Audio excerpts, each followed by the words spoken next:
नमस्कार दोस्तों, आज मैं आपको ओशो रजनीश के बारे में बताने जा रही हूँ। ओशो एक भारतीय रहस्यवादी, दार्शनिक और आध्यात्मिक गुरु थे। अगर आपको पसंद आए तो कृपया लाइक करें और हमारे चैनल को सब्सक्राइब करें। ओशो मूल नाम रजनीश, जन्मतः चंद्र मोहन जैन, 11 दिसंबर 1931, 19 जनवरी 1990, जिन्हें क्रमशः ओशो का मूल नाम चंद्र मोहन जैन था। वे अपने पिता की 11 संतानों में सबसे बड़े थे। उनका जन्म मध्य प्रदेश में रायसेन जिले के अंतर्गत आने वाले कुछवाड़ा ग्राम में हुआ था। उनके माता पिता श्री बाबूलाल और सरस्वती जैन, जो कि तेरापंथी दिगंबर जैन थे, ने उन्हें अपने ननिहाल में 7 वर्ष की उम्र तक रखा था। ओशो के स्वयं के अनुसार उनके विकास में इसका प्रमुख योगदान रहा क्योंकि उनकी नानी ने उन्हें संपूर्ण स्वतंत्रता, उन्मुक्तता तथा रूढ़िवादी शिक्षाओं से दूर रखा। जब वे 7 वर्ष के थे तब उनके नाना का निधन हो गया और वे गाडरवारा अपने माता पिता के साथ रहने चले गए। रजनीश बचपन से ही गंभीर व सरल स्वभाव के थे। वे शासकीय आदर्श उच्चतर माध्यमिक विद्यालय में पढ़ा करते थे। विद्यार्थी काल में रजनीश बगावती सोच के व्यक्ति हुआ करते थे, जिसे परंपरागत तरीके नहीं भाते थे। किशोरावस्था तक आते आते रजनीश नास्तिक बन चुके थे। उन्हें ईश्वर और आस्तिकता में जरा भी विश्वास नहीं था। अपने विद्यार्थी काल में उन्होंने एक कुशल वक्ता और तर्कवादी के रूप में अपनी पहचान बना ली थी। किशोरावस्था में वे आजाद हिंद फौज और राष्ट्रीय स्वयंसेवक संघ में भी क्षणिक काल के लिए शामिल हुए थे।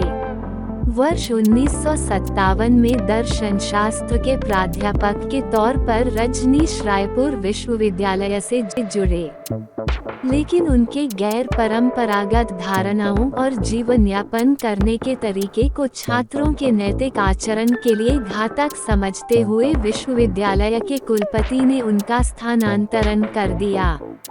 अगले ही वर्ष वे दर्शन शास्त्र के प्राध्यापक के रूप में जबलपुर विश्वविद्यालय में शामिल हुए। इस दौरान भारत के कोने कोने में जाकर उन्होंने गांधीवाद और समाजवाद पर भाषण दिया। अब तक वह आचार्य रजनीश के नाम से अपनी पहचान स्थापित कर चुके थे। वे दर्शन शास्त्र के अध्यापक थे। उनके द्वारा समाजवाद, महात्मा गांधी की विचारधारा तथा संस्थागत धर्म पर की गई आलोचनाओं ने उन्हें विवादास्पद बना दिया। वे मानव कामुकता के प्रति स्वतंत्र दृष्टिकोण के भी हिमायती थे, जिसकी वजह से उन्हें कई भारतीय और फिर विदेशी पत्रिकाओं में सेक्स गुरु के नाम से भी संबोधित किया गया। 1970 में ओशो कुछ समय के लिए मुंबई में रुके और उन्होंने अपने शिष्यों को नव संन्यास में दीक्षित किया और आध्यात्मिक मार्गदर्शक की तरह कार्य प्रारंभ किया। उनके विचारों के अनुसार अपनी देशनाओं में वे संपूर्ण विश्व के रहस्यवादियों, दार्शनिकों और धार्मिक विचारधारों को नवीन अर्थ दिया करते थे।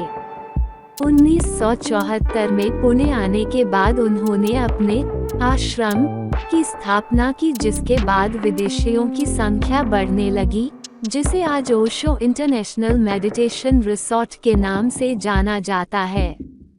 तत्कालीन जनता पार्टी सरकार के साथ मतभेद के बाद 1980 में ओशो अमेरिका चले गए और वहां ओरेगोन संयुक्त राज्य की वास्को काउंटी में रजनीशपुरम की स्थापना की। 1985 में इस आश्रम में सामूहिक फूड पॉइजनिंग की घटना के बाद उन्हें संयुक्त राज्य से निर्वासित कर दिया गया। ओशो की मृत्यु 19 जनवरी 1990 को 58 वर्ष की आयु में पुणे, भारत में आश्रम में हुई। मौत का आधिकारिक कारण हृदय गति रुकना था, लेकिन उनके कम्यून द्वारा जारी एक बयान में कहा गया है कि अमेरिकी जेलों में कथित जहर देने के बाद शरीर में रहना नरक बन गया था, इसलिए उनकी मृत्यु हो गई। उनकी राख को पुणे के आश्रम में लाओ ताजू हाउस में उनके नवनिर्मित बेडरूम में रखा गया था। ओशो की समाधि पर स्मृति लेख है, न जन्मे न मरे, सिर्फ 11 दिसंबर 1931 और 19 जनवरी 1990 के बीच इस ग्रह पृथ्वी का दौरा किया। ओशो की मौत अभी भी एक रहस्य बनी हुई है। हमारी कहानी देखने के लिए धन्यवाद। अगर आपको पसंद आए तो कृपया लाइक करें और हमारे चैनल को सब्सक्राइब करें।